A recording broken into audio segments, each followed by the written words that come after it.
Hello? Hello, Sir Jordan. Pasensya na po kayo ah. Wala na po kasi akong matawagang iba eh. Si Ma'am Shaira po kasi, kailangan ko nang iwan.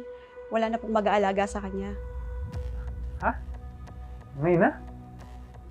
Kailangan ko na po kasing umuwi ng summer. May emergency po kasi yung pamilya ko eh. Kailangan ko na pong umalis ngayon.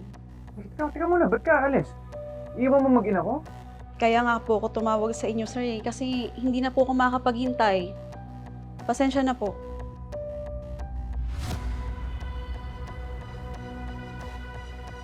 Tol, sorry tol, kailangan ko umalis emergency. Taga dito ka, ikaw na bahala ha? Sige, sige. Thank you. Ingat!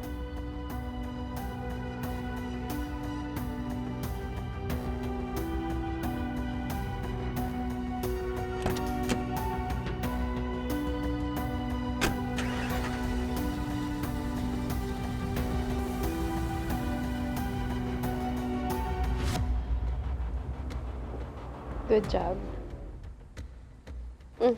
Makakalis ka na. Thank you po, ma'am.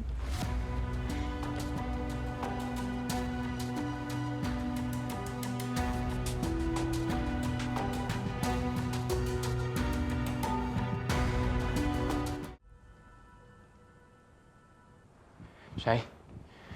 Shay, Jordan, kamusta ka? Kamusta lagay mo? Jordan, pasensya ka na ha. Alam ko, gusto mo ng space.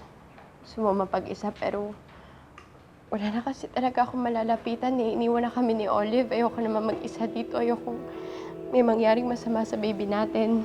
Shh. Naiintindihan ko ha. Wala kang kasalanan dito. Inisip mo lang yung kapakanan ng anak natin. Paano na kami ngayon? Matatagalan bago ko makahanap ng kapalit ni Olive. Jordan, ayoko maiwan mag-isa. I need you. I really need you. Huwag kang mag-alala. Hindi kita iwan. Talaga? Oo. Dito lang ako. Alagaan kita pati yung baby natin. Hanggat hindi pa tayo nakakahanap ng panibagong private nurse. Okay. That's enough for me. Thank you. Thank you.